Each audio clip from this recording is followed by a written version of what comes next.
Hi friends, வணக்கம். நம்ம வீட்டு ரோஜா செடிகள் எப்போவுமே ஃப்ரெஷ்ஷாக இருக்கணும்னா அடிக்கடி ஏதாவது ஒரு உரம் கொடுத்துக்கிட்டே இருக்கணுங்க. என்னோடய சேனலில் தொடர்ந்து நீங்கள் பார்த்துக்கிட்டு இருக்கீங்க. லிக்விட் ஃபெர்டிலைசரும் சாலிட் ஃபெர்டிலைசரும் கொடுத்துக்கிட்டு இருக்கோம்.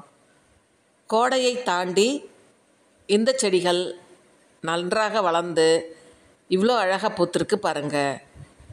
இப்படியே நம்ம தொடர் பராமரிப்பு கொடுக்கறதுனால நமக்கு ஒரு நல்ல ரிசல்ட் கிடைக்கும். அதிகமான கெமிக்கல் உரங்களை நான் இந்த மே மாதம் கொடுக்கலங்க, ஏப்ரல்லேருந்தே கொடுக்கல.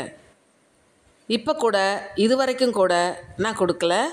ஆனாலுமே நாம் கொடுக்குற லிக்விட் ஃபெர்டிலைசரால் இந்த பூக்கள் அழகாக பூத்திருக்கு.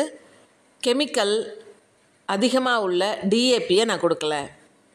டிஏபியை தவிர மற்ற உரங்களை நான் கொடுத்துக்கிட்டு இருக்கேன். மழைக்காலம் வரைக்குமே இப்படியே நாம் தொடர்ந்து பராமரிப்பு கொடுக்கணும். மழையில் அதிக உரம் கொடுக்கணும்னு அவசியம் இல்லைங்க.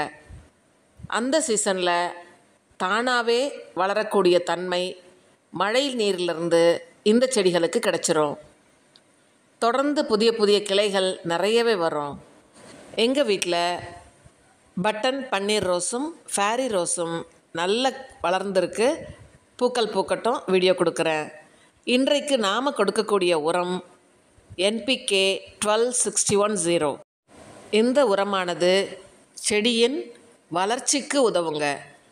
நைட்ரஜன், பாஸ்பரஸ், பொட்டாஷ் இதில் 0 லெவலில் தான் இருக்குது. மற்ற இரண்டுமே அதிகமாக இருக்குது. அவை இரண்டும் வேர் வளர்ச்சிக்கும் தண்டு கிளை வளர்ச்சிக்கும் உதவியாக இருக்கும். இதை 1 லிட்டர் தண்ணிக்கு 2 கிராம் கலந்து எல்லா செடிகளுக்கும் நான் ஊற்றி கொடுத்துட்றேங்க.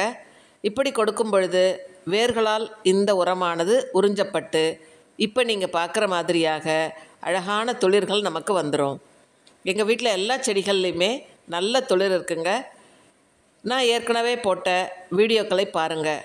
இதற்கு என்னென்ன உரங்கள் கொடுத்துருக்கேன்னு பாருங்கள். அப்படி கொடுக்கும் பொழுது நீங்களும் அதையே பயன்படுத்தி கொடுத்தால் இப்படிப்பட்ட துளிர்கள் நமக்கு கிடைக்கும். துளிர்கள் ஹெல்த்தியாக வந்தால் தான் செடி நல்லாயிருக்கும்.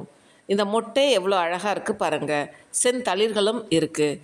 இப்படியே நீங்கள் உங்கள் வீட்டு தோட்டத்தையும் அதில் இருக்கக்கூடிய பூச்செடிகளையும் முக்கியமாக ரோஜா செடிகளையும் பராமரித்து வரும் பொழுது நமக்கு ஒரு அழகான தோட்டம் உருவாகி நாம் விரும்பும் நிலையில் பூக்கள் பூத்துரும்.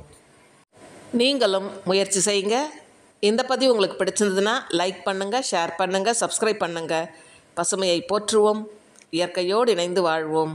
அனைவருக்கும் நன்றி.